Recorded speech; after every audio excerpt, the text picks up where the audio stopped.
Good morning, students. So today we are going to start one topic for you in the physical pharmaceutics. Already physical pharmacy we have studied in the previous semester. With this, today we will discuss about the next section of this physical pharmaceutics, which are based on the different formulations and what are the mechanisms behind this. And with this, today we will discuss about the first unit for you, colloidal dispersion, or we can tell colloids. So when we will discuss about dispersion system, we need to know how it is made. What is the dispersion system? Generally, when one dispersed phase is dispersed in a dispersion medium or continuous phase, we are calling as dispersion system. We are calling it as dispersion system. So with this, the two things will be there in the dispersion system. Two phases will be there in every dispersion system, whether it may be coarse dispersion or it may be your colloidal dispersion, but there will be two phases. One phase will be your dispersion phase, another one dispersed phase. So there will be two phases, dispersion phase and dispersed phase. So generally the dispersion phase, where the particles are dispersed, or we are calling it as dispersion phase, we are calling it as continuous phase.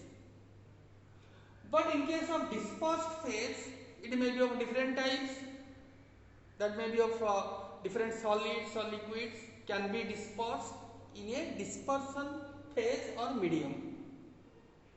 So that's why the two phases will be there, dispersed phase and dispersion phase. Dispersion phase also called as continuous phase, in which the dispersed phase is uniformly distributed. So generally, when we discuss about the dispersion system, there are two types of dispersion systems there, coarse dispersion and colloidal dispersion system. So coarse dispersion and colloidal dispersion system, we can differentiate by only the particle sizes.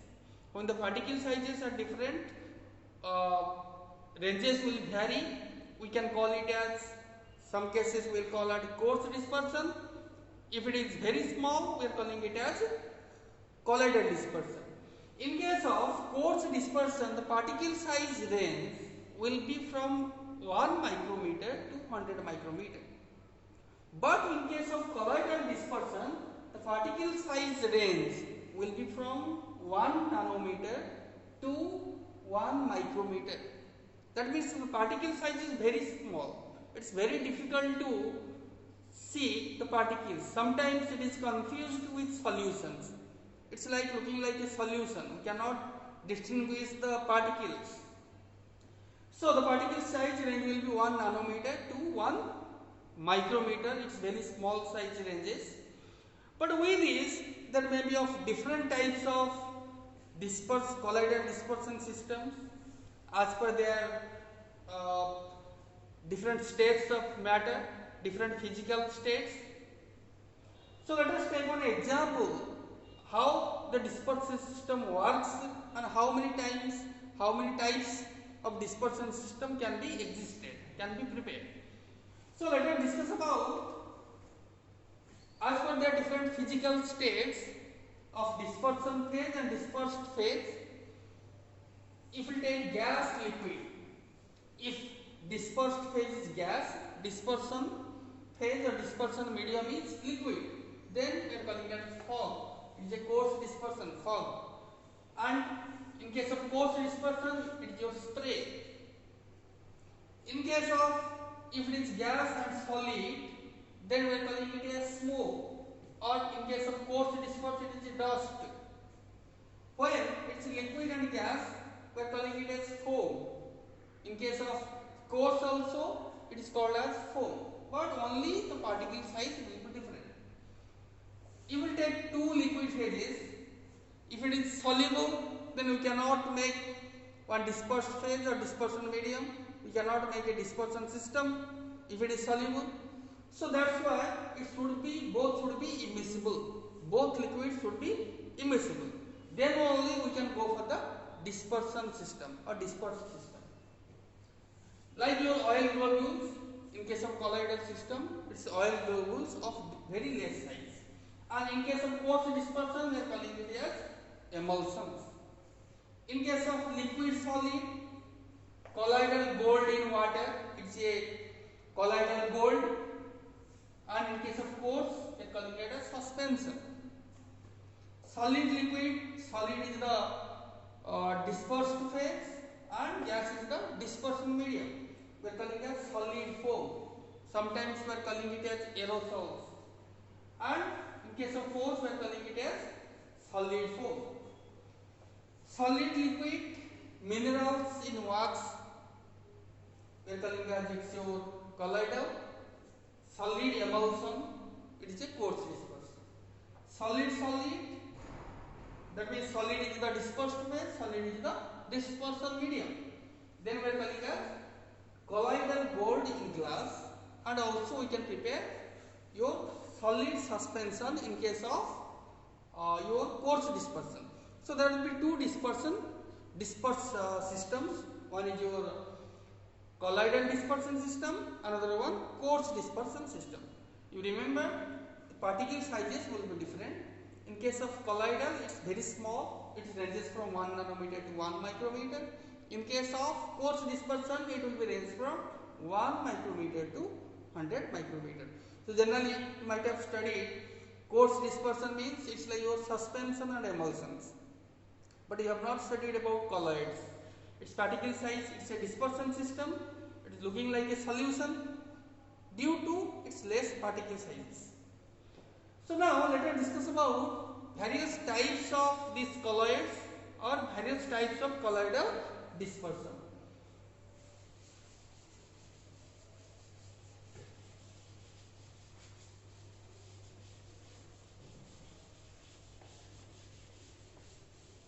So generally there are three types of colloidal dispersion system there.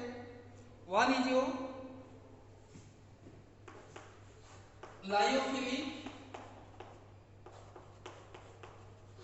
colloids, then your lyophobic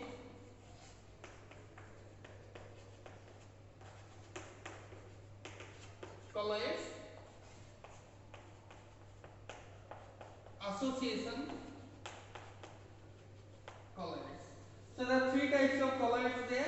One is lyophilic colloids, lyophobic colloids and association colloids. Three types of colloids are there.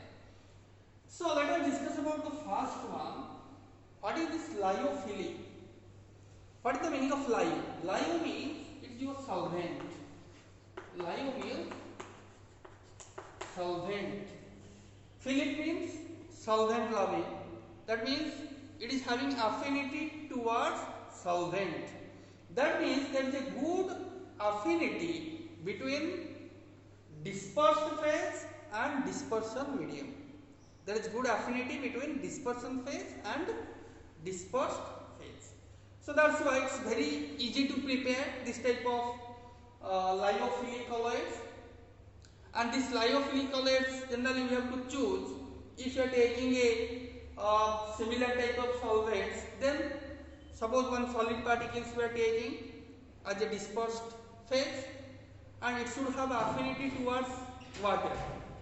So in this case we can take as a dispersion medium, water as a dispersion medium. That means it is having affinity towards aqueous medium or water. So that's why we can choose similar type of solvent loving particles. So in this case we can also call it your hydrophilic colloids. If it is non-aqueous or different organic solvents, then we can call simply it as lyophilic colloids. But there should be good affinity between the two phases.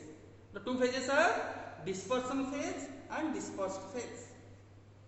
Now coming to lyophobic, that means there is very less affinity between the two phases. That means it's very difficult to prepare this type of lyophilic colloids. We need to to take different types of methods to prepare this type of colloids, and these type of colloids are thermodynamically unstable. We can tell it's a thermodynamically unstable. So that's why we need to use different types of additives to stabilize this type of colloids, and we need a suitable method to prepare this type of solvent. Later on I will tell you how to prepare this type of colloids. Then coming to association colloids. So generally these association colloids are generally related to your amphiphilic substances. Amphiphilic substances or amphiphiles. That means both are having polar and non-polar properties, and both having polar end and non-polar end, like your surfactant molecules. So these are also thermodynamically stable substances.